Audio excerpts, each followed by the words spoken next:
Michael Drake is up here. We're going to be talking to Mike tonight, and he is at the window, trying to claw through the window to get at that. I wish this guy would get out of here. You're with John Rausch. Hope you had a good weekend, and I'm glad you could join us tonight for Fusion. We'll be doing it till 2 o'clock tonight. Got the Fusion feature at midnight. Ramsey Lewis, be doing Ramsey for about an hour. But anyway, what we're going to do tonight, we're going to be spending a while talking to Michael Drake, who is a musician here in the Milwaukee area. If you are a listener of Fusion quite a bit, you've heard Michael's stuff on the show, and he's got some new things coming out, so we will talk about that in just a little bit. Just to familiarize you with him, we're going to play something that he released, how long ago was that? 3 months. Okay, and it's a single, and Mike released it on his own label, and it's a thing called Jessica. Michael Drake on QFM's Fusion. That's Michael Drake, who is up in the studios tonight here at QFM on Fusion. Good stuff. How you doing? Very good, John. Good to see you again. You too, man. I haven't seen you in a long time. Yeah, your beard is getting thick. I know.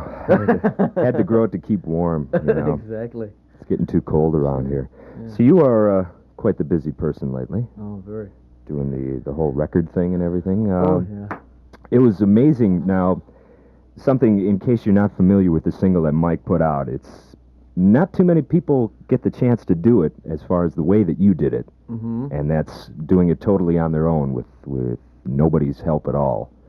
And, well, I would need to clarify that. Oh, I've had an awful lot of help. Well, I mean, as far as, the fact that it's on your own label. Right, yeah. In that respect. And I know a lot of people that I have talked to have a lot of respect for you for doing that. And super. Well, it's a pretty crazy little project to try to do, I'll tell you. Especially with your face on the cover, my God. I mean, really. But you've been pretty busy lately. Yeah, definitely. Working on another album that'll be out, oh, boy, very soon, I hope. Mm-hmm. And that'll be on your own label again? Yeah, again, my own label, only this one will be a full-length album, mm-hmm. as we had talked before, with about half a dozen tunes, and some of those we have here. We might even play those a little bit later. Yeah. Some of those, and doing all sorts of things like that, You had what was I going to say? This happened with me last week, too. We were talking to Matrix, and I get in here, and I've got about 30 different things that I want to talk about. And exactly. They all shoot together, and it comes out mumble. Mm-hmm. But you have been playing the clubs around here lately, and you got some tickets that you're going to give away so that people can really see what you look like in person. Certainly. As a matter of fact, yes. As you brought it up, on the 29th of this month, which is this coming Thursday, I'll be doing a concert with my band, which would include Dwayne Sturmer and Vito and Larry Moore and Ernie Adams and Dave Newson, all of these people that have recorded and played with me. I'll be doing a date at the Metropole Theater and invite everyone to come down. I guess we'll give some tickets away too with that. I think we'll have 2 or 3 to give away. Sounds good. Sort of in celebration of the fact that on another station here in town, can I mention that? Well, it happens to be number 4 in the pop playlist in really? station here in town. Would that be the college or Kuzner? No, it's another station. Oh, okay. Well, then you can't mention it. If it was college affiliated, you could mention it, and everybody knows Kuzner, so that would be all right. But yeah, but it's doing real well, and of course your support has always been greatly enjoyed. I'm glad I can help you out. From the first time we met a couple of years back. Yeah. So, and this is super, to do that. But yeah, the recording industry, incredible. Absolutely incredible. How long, the band that you're working with now, as far as recording the album, how long you been working with them? Well, we've been working together pretty steadily now for the past 2 months. We've done about 6 or 8 gigs together, so the band is pretty tight. We know my material, and every time we play, we always seem to read new things that I have, and that's sort of fun. Yeah. Here's a new song, guys. We're going to read it for the first time on the job, and they're simple enough, and we play, and we enjoy it, and it makes things a little interesting. A little more exciting than just working on it by yourself first and getting it down. Yeah. and then going out and doing it. Yeah, then we just play it. I know That's the caliber of musicians. They're super. Yeah. Just incredible. I know there's a lot of groups lately that, as far as fusion groups go, that have been doing that. You know, where they'll, like, I know, for one, Pat Metheny is a guy that does that quite a bit. He'll, you know, they will get the song down live and then go into the studio and record it. Exactly. You know, and it's got to be a hell of a lot more interesting that way than Well, it is. It is. Just to get the personal feedback on it right away instead of... Exactly. Yeah. There's a lot to be said about that, and that's what I'm working on with these tunes here, is trying to work with that sort of philosophy in mind, to let them really develop. So when we do record them, we'll get the most out of it. Get the most out of it that way. Where the other ones, it worked the other way around. But that was because I didn't have a band and I didn't have gigs. You know, now I've got a band and I got a couple of gigs. So we do it, you know. 81 seems to be looking up for you then. Oh, boy. Hard work ahead, but enjoyable. Just enjoyable. Well, you were telling me before we went on the air tonight that Christmas time was a pretty good time for you as far as getting some new ideas. Super. What exactly?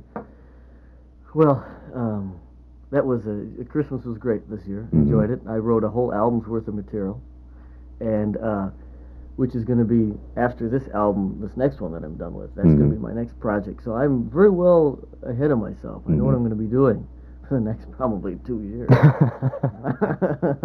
You know, this next album that's going to be coming out is I'm very excited about that.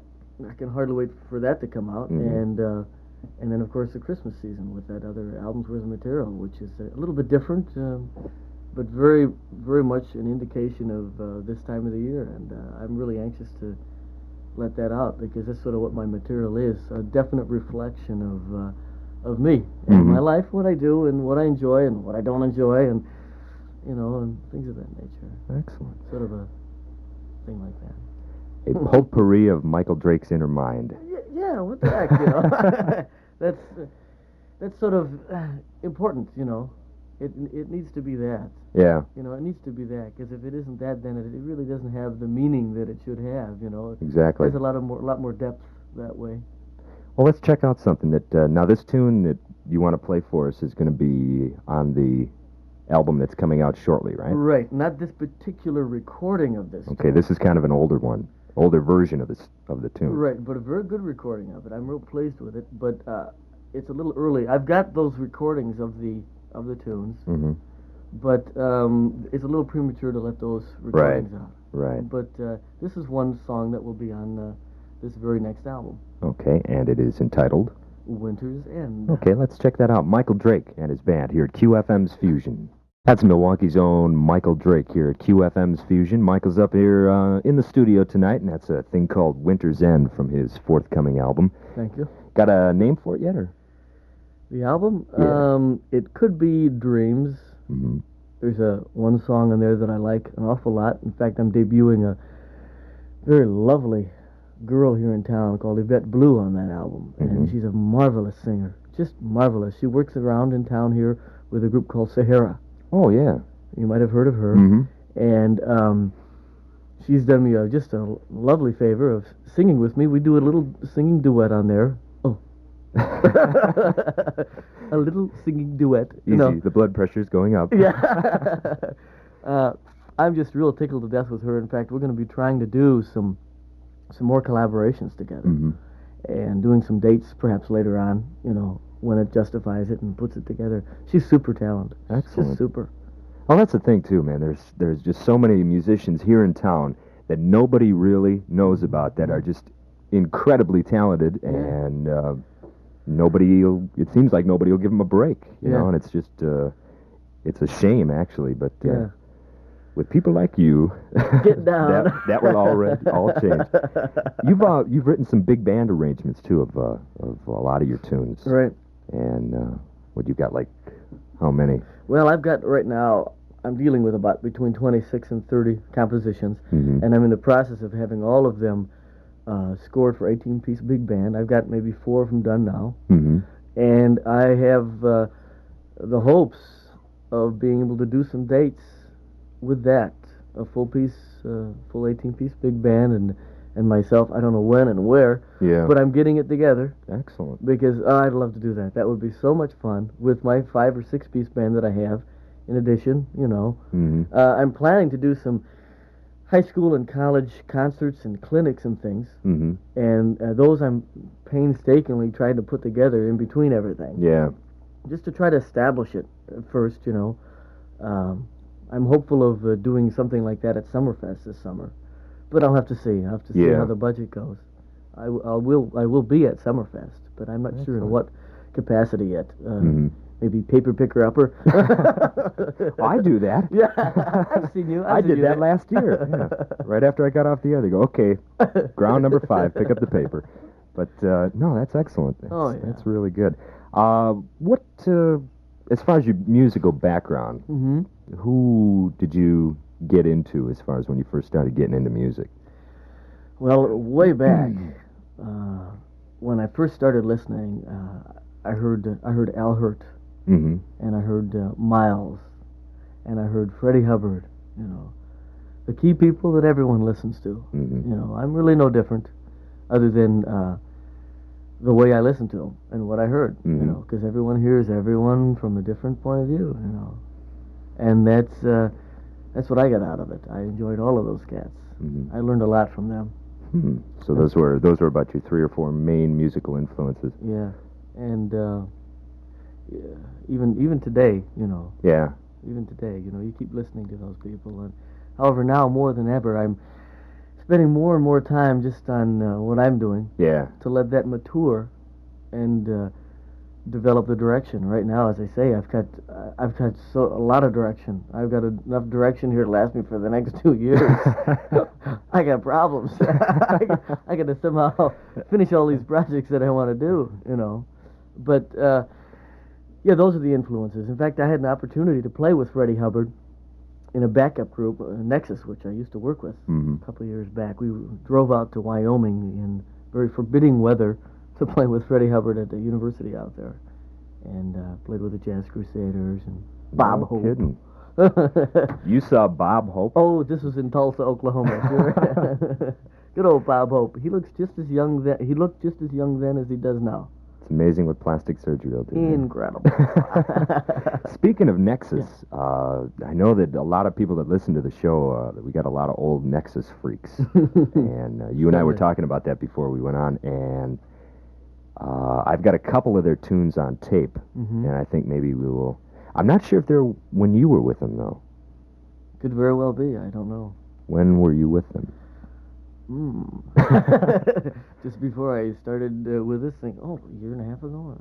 Well, then that might be. I'll have to go dig those up while we're playing something and see if you're on those versions, but we'll throw those on, too. Yeah. Right now we want to let you listen to the flip side of Michael's first record.